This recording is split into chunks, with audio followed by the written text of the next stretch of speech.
Саламатсыздарбы? Бүгүн 29 ноябрь ишемби күнү. Эртең 30 күнү 1 декабрь кыштын алгачкы күндөрү. Бүгүн убакыт болуп видео тартып жатам. Себеби айтайын дегеним, бул видеодо эмне себептен жаңы үй салып жатабыз. Себептери бар, ошону айта кетейин. Бул жакты үйдү 2 бөлмөлүү үй, коридору бар. Анан бүтпөй алган магазин бар. Магазин ачабыз дегенбиз, бирок дүкөн ачабыз дегенбиз, бирок иштей кеткен жокпуз буга чейин. Салынган жок, аягына чейин же комната болуп берген жок бизге, бөлмө жөнүн гана турду. Ал кышкысын абдан суук. Кышкысын от жагабыз. От жакканда бул жак дубалдын ортосу менен печка салынган. Ортосу 2 үйдүн ортосу печка жагабыз да. Ал ашкананы жылытат жакшы эле, бирок бул жаткан үйдү жылытып жылытпай мындай бул жака уже дополнительно печка да сайыш керек болуп калат да. Ал эми коридорду такыр эле эчтеке жылытпайт. Биз 2 дубалды 2 бөлмөнүн эшиктери өзүнчө болгондуктан через коридор тиги ашканага барабыз. Через ошентип кышкысын через коридор болгон үчүн коридор бизде суук, абдан эле суук. Анан жуунчу жайыбыз да ошол жакта. Жуунчу жайыбыз умывальникке жуунабыз. Экинчи себеп ошол. Ошол шарт жок. Эшикке дарытканага барабыз, үйдөн болсо умывальникке жуунабыз. Ал эми душка жуунгандын ордуна биз баняга барабыз. Биз жакта баня бар, жакшы баня. Ошентип биз көп жылдар бою, уже 20 жыл жашап коюптурбуз. Бул үйдө ошентип ушул шартта жашадык. Анан кой деп биз жаңы үй салалы, эми өзүбүзгө шарт түзүп, кичине жакшы шартта жашайлы деген ойдо анан салалы дедик да. Ошо жогоруда айтып өткөндөй эле, бул жакты оңдогондун ордуна жаңы эле үй салганыңар жакшы деп атам, Раматылык атам айтып калчу. Ошол эметип калыптыр. Чын эле бул үйдү оңдош кереги жок да. Анан бул жакты алып жатканда ээси ошо бул жакты бузуптур эле жаңы салабыз деп атышат. Ал эми ээси ким десеңиздер, мен негизи Кудайдан аябай сурандым, эми жакшы адамдар келсе экен депчи, ким алат болду экен деп мага да өзүмгө кызык болуп жүрдү. Күндө кечинде суранам, о Кудайым, жакшы адамдар алса экен, биз бирибизди түшүнбөй калып дагы ушундай көп бузуучулар болбосун, жакшы адамдар келсе экен. Негизи кошунаны тандабайт деп коет го.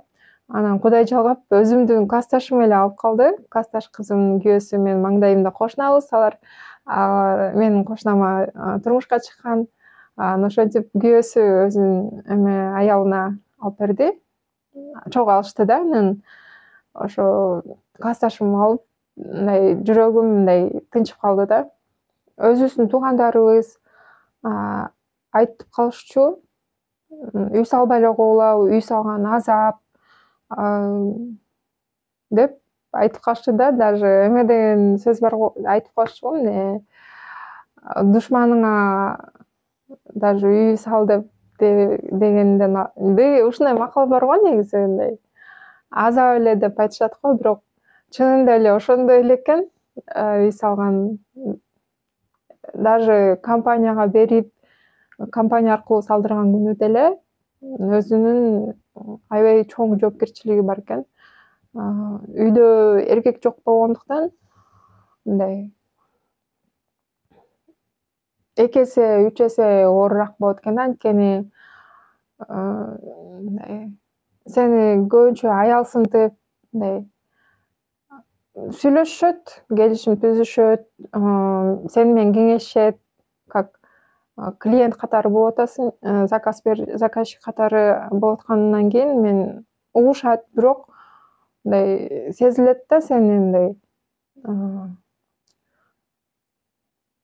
несерьезный кабыл алып атканычы, баары бир аялсың деп жатканы билинип калат да. Анан ошондо билесиң да, үйдө эркек киши жоктугун, ошондо байкалат экен да, эгерде атам тирүү болгондо мындай болмок эмес. Көпчүлүк учурда мындай аял сынтып койгон учурлар аябай көп болуп атат азыркы учурда, курулуш жүрүп жаткандачы. Анан билбейм канчалык деңгээлде чын эле бизге жардам берип эметип атышат, салып жардам берип ошол акы менен, же болбосо бизди алдап кетип атышабы, билбейм анан ал жагын. Бирок чынында эле ошондой экен. Эркек киши жок үйдө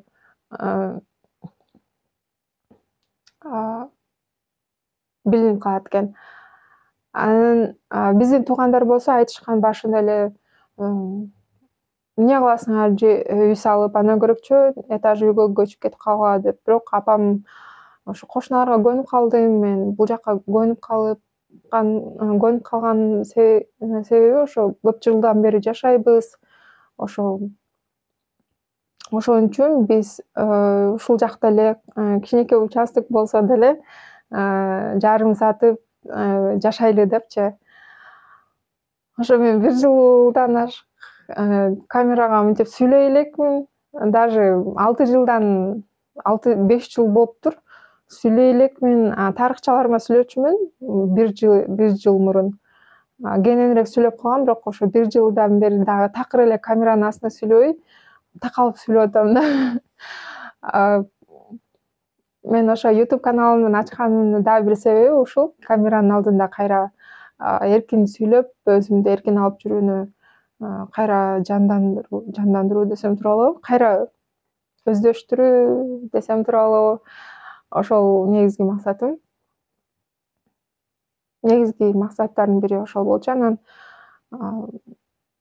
үй куруп жатканына байланыштуу биз үчүн, балким кимдир бирөө үчүн эме болушу мүмкүн, мындай үй салган, бир нече үй саткандар бар да, алар үчүн мындай көнүмүш адат, алар үчүн мындай эле өзүлөрү үчүн жаңылык деле, мындай жаңы сезимдерди албашы мүмкүн, бирок мен үчүн аябай толкунданган күндөрдүн бири да. Анткени 20 жылдан бери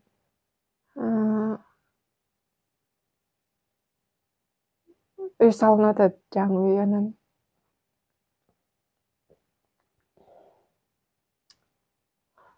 мындай сөз менен айтып бере албайм. Этаж үйгө барсак деле ошондой сезим болмок. Жаңы үй деле. Мен негизи экөөнө тең каршы эмес болгом. Этаж үй кетсек деле кете беребиз, салсак деле сала беребиз депчи. Экөөнө тең эле макул болчумун. Просто апам ушуну каалады да. Үй салып эле, жер үйдө көнүп калган, жер үйгө жетпейт баары бир деп. Ошентип анан баштап калдык үйдү.